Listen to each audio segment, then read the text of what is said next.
नमस्कार प्यारे विद्यार्थियों, मैं सुमित राज भाटी, प्रवक्ता सिविल अभियांत्रिकी, राजकीय पॉलिटेक्निक महाविद्यालय बीकानेर। आज हम इन्वायरमेंटल इंजीनियरिंग के ध्वनि प्रदूषण या नॉइज़ पॉल्यूशन चैप्टर के बारे में देखेंगे। यह टॉपिक हमने हमारी पहले की क्लासेस में भी देख रखा है, बहुत ही बेसिक टॉपिक है, पर इंजीनियरिंग के अंदर यह इन्वायरमेंटल इंजीनियरिंग का एक पार्ट है। तो इसके बारे में आज हम देखते हैं कि नॉइज़ पॉल्यूशन क्या होता है, इसके सोर्सेज क्या होते हैं तथा इसकी डेफिनेशन, इसके कौन से स्केल पे इसको मेज़र किया जाता है। सामान्य रूप से जो हम सुन सकते हैं उसे हम ध्वनि कहते हैं। कुछ ध्वनियाँ मधुर और कर्णप्रिय होती है, जबकि कुछ ध्वनियाँ हमें परेशान करती है। गलत समय, गलत स्थान पर गलत ध्वनि को शोर या ध्वनि प्रदूषण के रूप में नापा जाता है।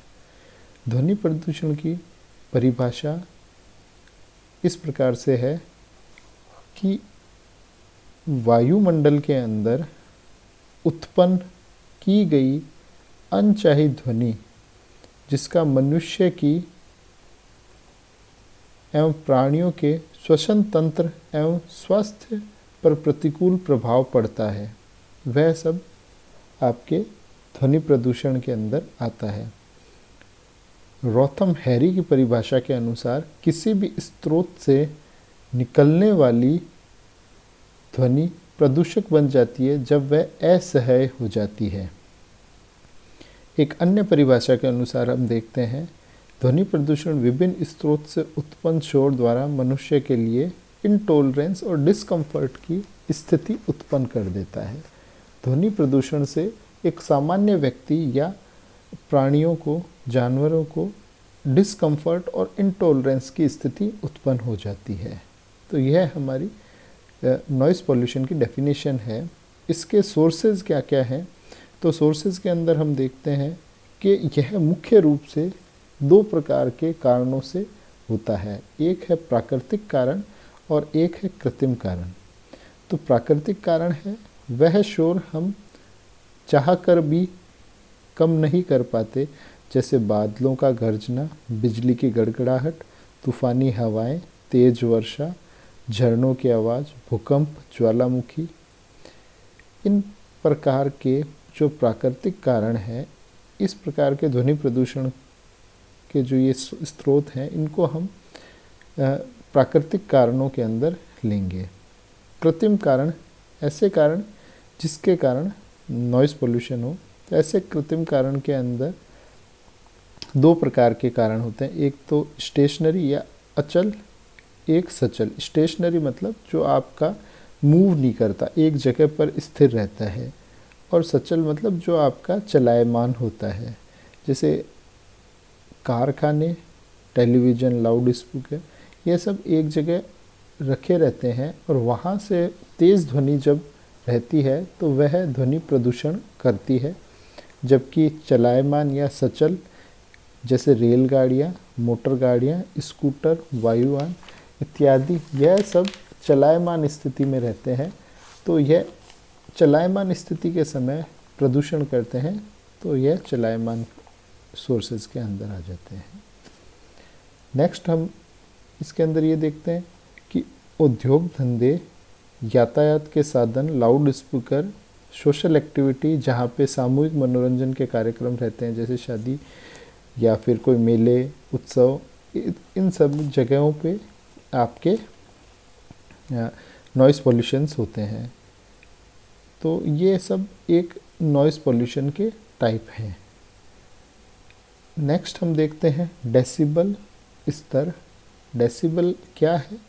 डेसिबल ध्वनि को मापने की इकाई है। ध्वनि का मापक डेसिबल कहलाता है। एक मनुष्य द्वारा सहन कर सकने वाली सीमा को ध्वनि की अधिकतम सहन सीमा कहा जाता है, जिसे डेसिबल स्केल पे प्रदर्शित किया जाता है।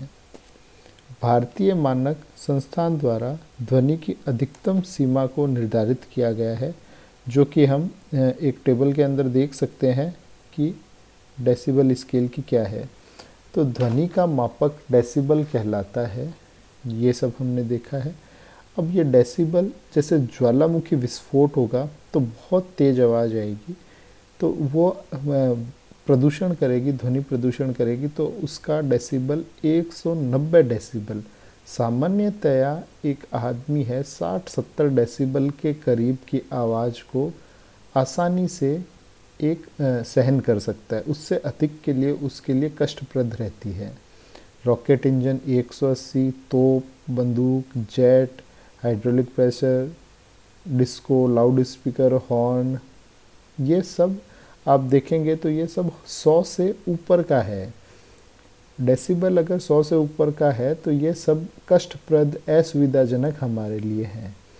इनसे मानव प्रतिक्रिया जो आप टेबल में देख सकते हैं, पीड़ादायक, पशुओं के लिए घातक, बहुत अधिक चिड़चिड़ापन, यह सब रहता है।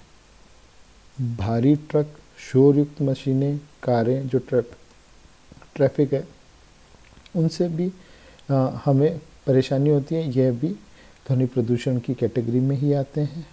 नेक्स्ट देखते हैं हम स्वचालित वाहन, इनमें थोड़ा कम है। फिर टीवी, रेडियो, इनमें कम है। बातचीत यहाँ तक मध्यम आवाज़ के अंदर आएगा, पर इसके अंदर नींद में भंग होना, डिस्टरबेंस होना, ये सब होते हैं। बातचीत, पावर स्टेशन 15 मीटर दूर अगर हो तो, बेडरूम, फुसफुसाहट, ये सब क्या है, बहुत हमने बताया कि 60-70 तक इजीली रहता है, और उससे कम वाली बहुत कंफर्ट और बहुत शांति की स्थिति होती है। तो यह बिल्कुल शांति की स्थिति रहेगी। उसके बाद पत्तियों का आवाज़ करना या शांत स्थल होगा तो वहाँ पे डेसिबल क्या होगा, 0 कहलाएगा। इस प्रकार से हम यह देखते हैं कि डेसिबल के अंदर आप कैसे मेज़र करते हैं। यह आवश्यक नहीं है कि यदि किसी ध्वनि की तीव्रता अधिक है तो वह हमें तेज सुनाई देगी। वास्तव में किसी ध्वनि का तेज अथवा धीमी सुनाई देना ध्वनि की तीव्रता के अतिरिक्त हमारों कानों की सेंसिटिविटी या संवेदनशीलता पर भी निर्भर करता है। कान की संवेदनशीलता भिन्न भिन्न आवृत्तियों की ध्वनि के लिए भिन्न भिन्न होती है। ध्वनि की तीव्रता एक निश्चित राशि है जिसको हमारे कान की संवेदनशीलता से कोई संबंध नहीं है, परंतु ध्वनि की प्रबलता वह संवेदना है जिसके आधार पर हम किसी ध्वनि को धीमी अथवा तेज कह सकते हैं। तो ध्वनि हमें कैसे लगती है वो हमारे कानों की सेंसिटिविटी पे डिपेंड करती है। अगर हमारे कानों की सेंसिटिविटी के लिए वो तेज है तो हम बोलेंगे तेज ध्वनि है, अगर वह कम है तो हम बोलेंगे कम ध्वनि है। दूसरे शब्दों में ध्वनि की प्रबलता और तीव्रता में रेखीय संबंध नहीं होता। ऐसा नहीं है कि ध्वनि की प्रबलता जितनी ज़्यादा होगी उतनी ही वह तीव्र रहेगी। विभिन्न भारतीय शहरों के लिए अलग अलग प्रकार से आपके डेसिबल के अंदर ध्वनि की तीव्रता को बताया जाता है। उदाहरण के लिए दिल्ली, जयपुर, कानपुर, बड़ी बड़ी सिटीज़ हैं, इनका बताया गया है। तो हम राजस्थान के जयपुर का देखते हैं। औद्योगिक क्षेत्र में 72 डेसिबल तक की तीव्रता, व्यापारिक में 89, आवासीय में 72 और संवेदनशील में 72। इस प्रकार से यह क्षेत्रों में ध्वनि की तीव्रता रहती है। भिन्न भिन्न मनुष्य के कानों की संवेदनशीलता भिन्न भिन्न होती है। यही कारण है कि जो ध्वनि एक मनुष्य को मधुर एवं आनंददायक लगती है वही दूसरे व्यक्ति को वह अप्रिय, तेज लग सकती है। इस प्रकार से हमने हमारे इस लेक्चर के अंदर नॉइज़ पॉल्यूशन की डेफिनेशन, नॉइज़ पॉल्यूशन के सोर्सेज, वह कैसे और किन कारणों से उत्पन्न होते हैं, नॉइज़ पॉल्यूशन को आप कंट्रोल करेंगे, वो हम देखेंगे अब कैसे कंट्रोल करेंगे। नॉइज़ पॉल्यूशन को मेज़र करते हैं तो वह कौन से स्केल के ऊपर मेज़र करते हैं, डेसिबल स्केल। डेसिबल स्केल की रेंज कहाँ से कहाँ तक होती है, इनको किस हिसाब से बांटा गया है, तो ये हमने टेबल के अंदर देख रखा है। ऑब्जेक्टिव क्वेश्चंस के अंदर ये इस साल भी पूछे गए थे। ऑब्जेक्टिव में पूछ लिया जाता है कौन से डेसिबल रेंज कौन से के लिए ठीक रहती है, तो उसके लिए हमें आइडिया होना चाहिए। तो इस प्रकार से यह हमारा दोनों टॉपिक इसके अंदर कवर करते हैं। हम हमारे नेक्स्ट टॉपिक के अंदर देखेंगे, इसी चैप्टर को कंटिन्यू करेंगे और कंप्लीट करेंगे। धन्यवाद।